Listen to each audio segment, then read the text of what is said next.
1 de João capítulo 5, de 1 a 13, diz assim: todo aquele que crê que Jesus é o Cristo é nascido de Deus. E todo aquele que ama ao que o gerou, também ama ao que dele é nascido. Nisto conhecemos que amamos os filhos de Deus, quando amamos a Deus e praticamos os seus mandamentos. Porque este é o amor de Deus, que guardemos os seus mandamentos. Ora, os seus mandamentos não são penosos, porque todo o que é nascido de Deus vence o mundo. E esta é a vitória que vence o mundo, a nossa fé. Quem é o que vence o mundo, senão aquele que crê ser Jesus o Filho de Deus? Este é aquele que veio por meio de água e sangue, Jesus Cristo. Não somente com água, mas também com a água e com o sangue. E o Espírito é o que dá testemunho, porque o Espírito é a verdade. Pois há três que dão testemunho no céu: o Pai, a Palavra e o Espírito Santo. E estes três são um. E três são os que testificam na terra: o Espírito, a água e o sangue. E os três são unânimes num só propósito. Se admitirmos o testemunho dos homens, o testemunho de Deus é maior. Ora, este é o testemunho de Deus, que ele dá acerca do seu Filho. Aquele que crê no Filho de Deus tem em si o testemunho. Aquele que não dá crédito a Deus o faz mentiroso, porque não crê no testemunho que Deus dá acerca do seu Filho. E o testemunho é este: que Deus nos deu a vida eterna, e esta vida está no seu Filho. Aquele que tem o Filho tem a vida. Aquele que não tem o Filho de Deus não tem a vida. Estas coisas vos escrevi a fim de saberdes que tendes a vida eterna, a vós outros que credes em o nome do Filho de Deus. Quero convidar você a fechar seus olhos. Senhor, nós estamos aqui diante da Tua presença. Nós te exaltamos, nós te glorificamos, porque o Senhor é bom, a sua misericórdia dura para sempre. Nós abrimos a Tua palavra com gratidão em nosso coração e pedimos que o Senhor venha ministrar a nós nesse momento. Não aquilo que queremos ouvir, mas aquilo que precisamos ouvir. Senhor, que nesse momento se cale toda a voz contrária à Tua palavra. Dá-nos a tranquilidade necessária para ouvir a Tua voz. Que sejamos uma boa terra onde essa semente possa cair e brotar e também frutificar para a glória do Teu nome. Que todos que entraram aqui ouçam a Tua voz, saibam que é o Senhor quem está falando, que o Senhor ama cada um de nós, o Senhor quer mudar a nossa história, o Senhor quer mudar as estruturas da nossa vida, o Senhor quer fazer milagres em nós e por meio de nós.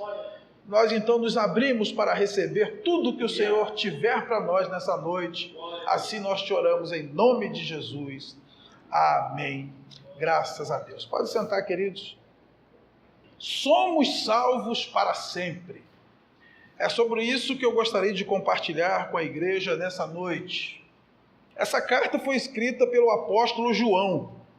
Ele não assina a carta, mas a sua autoria é atribuída pela tradição cristã devido às grandes semelhanças desse escrito com o Evangelho de João, corroborado também com a familiaridade do autor com a pessoa de Cristo, tendo ele afirmado, logo no capítulo 1, no começo da carta, que ele foi testemunha ocular do ministério de Cristo. Nas outras duas cartas de João, ele é chamado de o ancião, ou o presbítero, sendo provavelmente o único apóstolo vivo na época da escrita dessas cartas, por volta dos anos 85 e 90 depois de Cristo. Essa carta foi escrita a partir de Éfeso. Tudo indica que é uma carta circular, endereçada às igrejas da província da Ásia Menor, porque não há aqui nenhum endereçamento específico. João passou os seus últimos dias ali naquela região, e o seu objetivo foi expor a heresia dos falsos mestres e confirmar a fé dos verdadeiros cristãos. ele declara explicitamente o seu objetivo ao escrever a carta: firmar a garantia da vida eterna naqueles que creem no nome do Filho de Deus. É o que nós lemos aí no capítulo 5, versículo 13. Pode o crente ter certeza da sua salvação?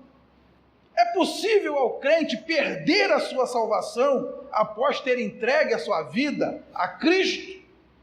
É ponto pacífico na Bíblia que somente será salvo aquele que perseverar até o fim. Nós lemos isso no Evangelho de Mateus, capítulo 24, versículo 13. É ponto pacífico também que a coroa da vida será dada àquele que for fiel até a morte. Isso está em Apocalipse, capítulo 2, versículo 10. Então, em nenhum momento nós estamos querendo dizer aqui que alguém que se desviou da fé em Cristo será salvo, independente do seu comportamento ou de suas atitudes.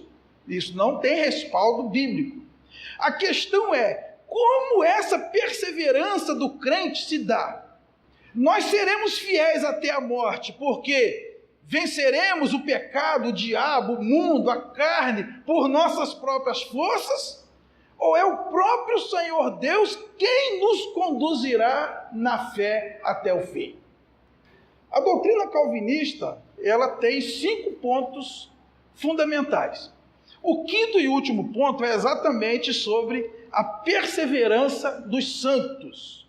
Diz o seguinte: aqueles a quem Deus chamou para a salvação e depois a comunhão eterna com Ele, não podem cair em desgraça e perder a sua salvação.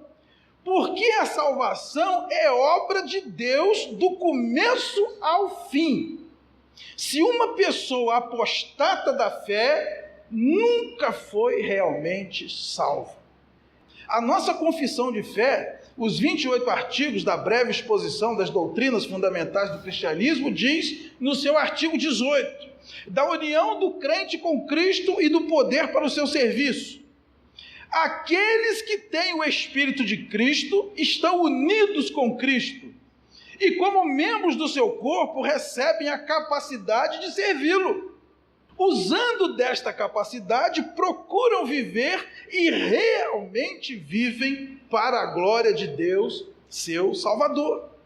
No artigo 19, da união do corpo de Cristo, diz o seguinte: a igreja de Cristo no céu e na terra é uma, e se compõe de todos os sinceros crentes no Redentor, os quais foram escolhidos por Deus antes de haver mundo, para serem chamados e convertidos nesta vida e glorificados durante a eternidade. Então, a nossa igreja, a doutrina que nós cremos, afirma a perseverança dos santos. E essa perseverança não abre 1 milímetro para que nós possamos viver desordenadamente. Muito pelo contrário. A fé na perseverança dos santos, por obra do Espírito de Deus em nós, nos faz viver muito mais em santidades, movido por gratidão a esse amor maravilhoso de Deus. Eu não sou o que sou para ser salvo. Eu não faço o que faço para ser salvo. Eu sou o que sou, faço o que faço, porque eu já estou salvo.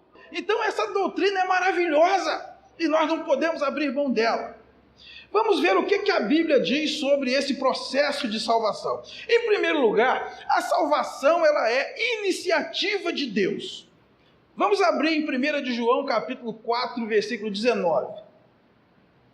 Nós amamos porque Ele nos amou primeiro. Irmãos, nenhuma corrente doutrinária ou teológica vai cometer a loucura de defender que a salvação partiu do homem. De Gênesis a Apocalipse, o tempo todo nós vamos ler que a salvação partiu de Deus. Ele escolheu nos salvar quando éramos ainda pecadores. Romanos 5:8. Deus prova o seu amor para conosco pelo fato de ter Cristo morrido por nós na cruz, sendo nós ainda pecadores. Romanos 3,10 vai dizer: não há um justo, nenhum sequer. Deus olhou e, não vendo injusto sequer, ele decidiu nos amar e nos salvar, sendo nós pecadores. Paulo, escrevendo aos Efésios, no capítulo 2, a partir do verso 1, ele diz: ele vos deu vida, estando vós mortos em vossos delitos e pecados. No grego aí a expressão é necros, morto. Morto não pode se ajudar, morto não pode levantar a mão, morto não pode pedir ajuda, morto não melhora. Estando nós mortos em nossos delitos e pecados, Deus nos deu vida. Então o que nós fizemos para ser salvos? Deus escolheu nos salvar e pronto. Somos salvos pela graça de Deus. E isso não vem de nossas obras, dos nossos esforços ou dos nossos méritos. É um dom de Deus, conforme está escrito em Efésios 2, versículos 8 e 9. A iniciativa da salvação é de Deus. Em segundo lugar, a consumação da salvação também é de Deus. Nenhuma corrente doutrinária deixará de reconhecer que Jesus, além de ser o autor da nossa salvação, ele é também o consumador da nossa salvação. Da mesma forma que Deus tomou a iniciativa de nos salvar, ele também completará a obra até o dia de Cristo Jesus. Em Filipenses capítulo 1, versículo 6 está escrito: aquele que começou a boa obra em vós, há de completá-la até o dia de Cristo Jesus. Então ele começa e ele termina. Ele é o autor e o consumador. Desde o momento em que nós queremos Deus, é Ele quem está trabalhando em nossos corações, faz parte da sua aliança eterna. Olha o que está escrito em Jeremias capítulo 32, versículo 40. Farei com eles aliança eterna, segundo a qual não deixarei de lhes fazer o bem, e porei o meu temor no seu coração, para que nunca se apartem de mim. Qual é a aliança eterna que Deus fez conosco? Não foi nos salvar em Cristo Jesus? Então, quando nós nos rendemos a Cristo, o próprio Deus coloca o temor dele em nosso coração. E o Espírito Santo constrói algo em nós indestrutível. Irmãos, até aqui não tem controvérsia alguma, não tem dificuldade nenhuma de entender. O autor da salvação é Deus, o consumador da salvação também é Deus. Agora, a manutenção da salvação também é de Deus. Aí aqui há controvérsia, porque há uma linha doutrinária que defende que é o homem que mantém a sua salvação. Ora, irmãos, se cremos que a iniciativa e a consumação da salvação são de Deus, por que apenas a sua manutenção estaria a cargo do homem? A Bíblia é rica em textos que nos ensinam que a perseverança não é dos salvos, a perseverança é do Salvador. Olha o que diz João capítulo 10, dos versículos 25 ao 30. Respondeu-lhe Jesus: já vô-lo disse, e não credes. As obras que eu faço em nome de meu Pai testificam a meu respeito. Mas vós não credes, porque não sois das minhas ovelhas. As minhas ovelhas ouvem a minha voz. Eu as conheço e elas me seguem. Eu lhes dou a vida eterna, jamais perecerão, e ninguém as arrebatará da minha mão. Aquilo que meu Pai me deu é maior do que tudo, e da mão do meu Pai ninguém pode arrebatar. Eu e o Pai somos um. Ora, somos nós que seguramos na mão de Deus, ou é Deus que segura na mão daqueles que são verdadeiramente suas ovelhas?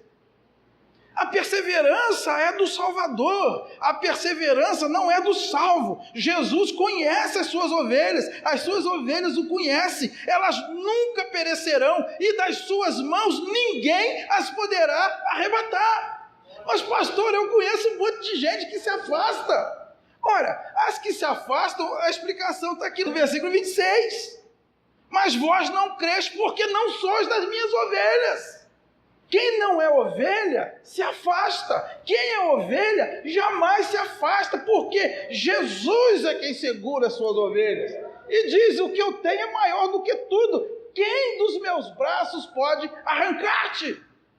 Pastor, mas se eu quiser sair? Você não vai querer sair. Não tem jeito de você querer sair. Ninguém vai querer sair. Quem é que experimenta a plenitude do Espírito, a presença de Deus e quer voltar para o chiqueiro, irmãos? Ninguém. Agora, quem não é ovelha, né, que resolveu brincar de ovelha, pode não gostar e sai. João deixa isso bem claro. E o mesmo João que nos ensinou isso, é o que disse lá na sua primeira carta. Eu estou escrevendo isso para que vocês saibam que vocês têm a vida eterna.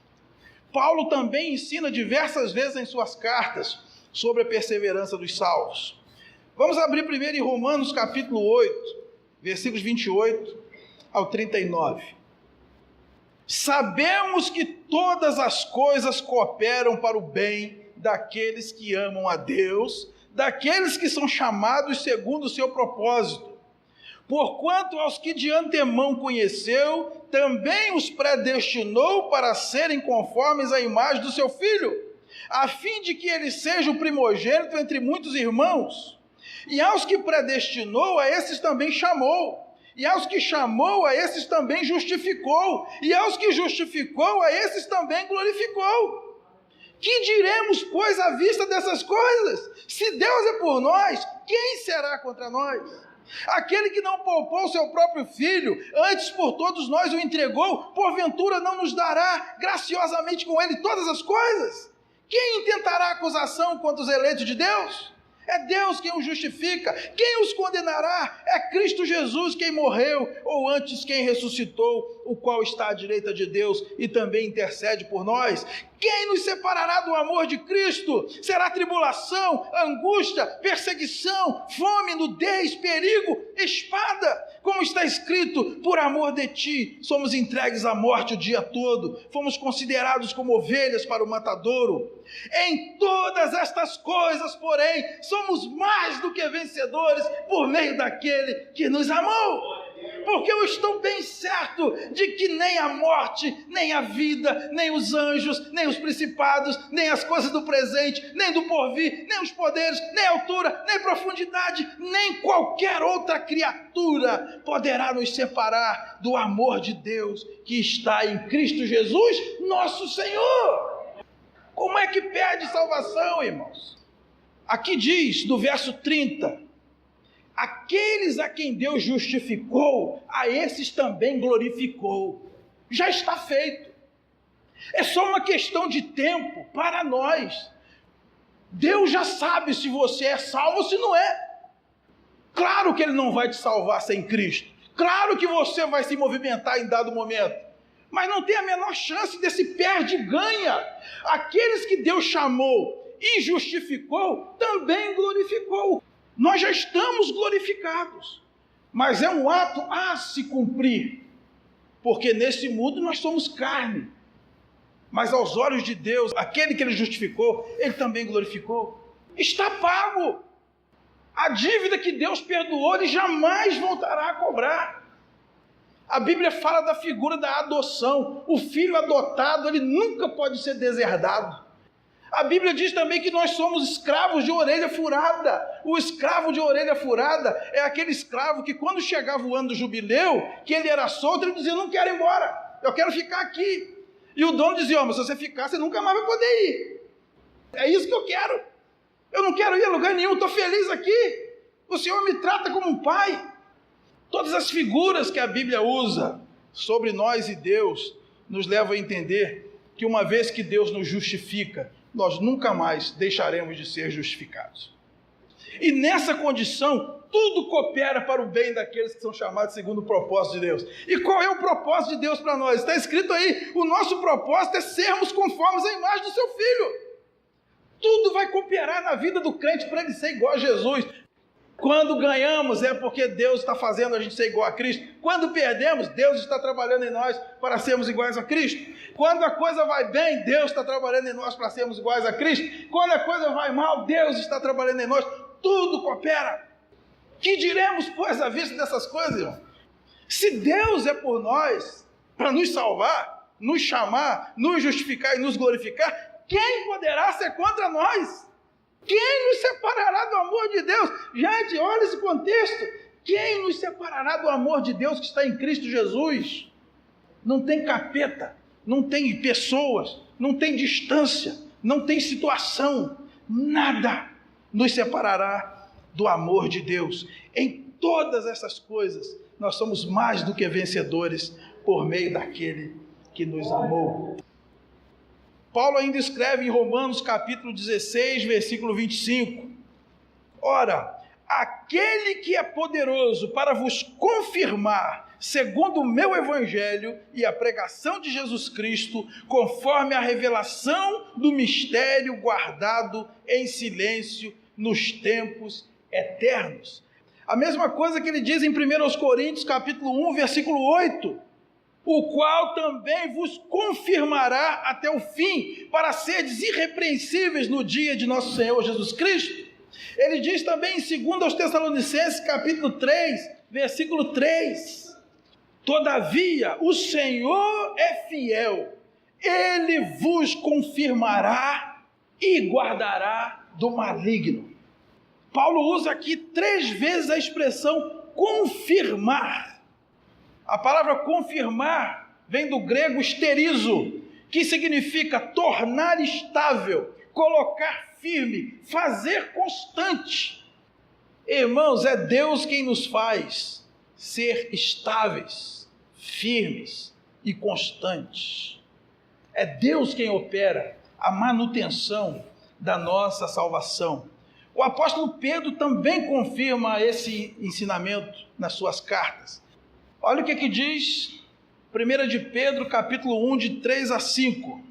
Bendito o Deus e Pai de nosso Senhor Jesus Cristo, que segundo a sua muita misericórdia, nos regenerou para uma viva esperança, mediante a ressurreição de Jesus Cristo dentre os mortos, para uma herança incorruptível, sem mácula, imarcessível, reservada nos céus para vós outros, que sois guardados pelo poder de Deus, mediante a fé, para a salvação preparada para revelar-se no último dia.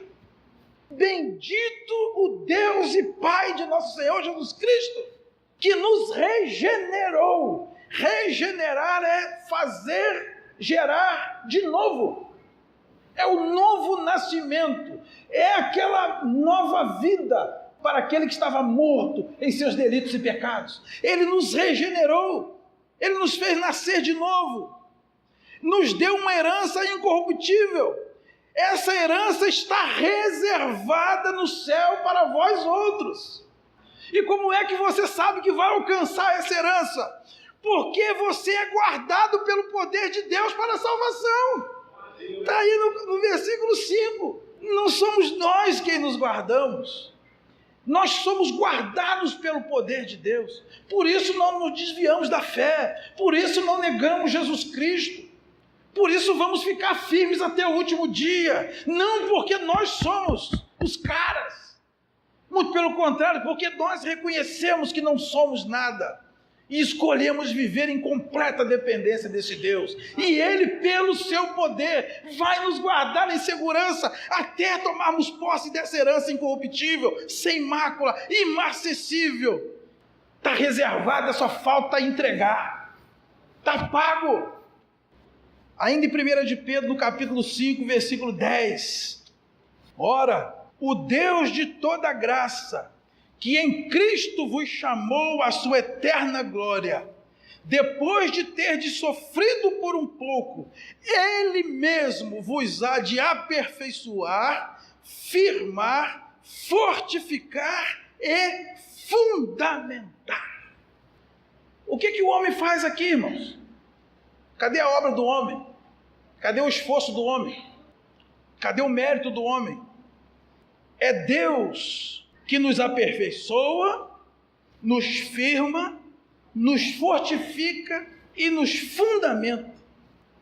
O crente pode até vacilar, irmãos, mas quando isso acontece, É Deus mesmo quem segura nas nossas mãos e nos mantém na presença dele.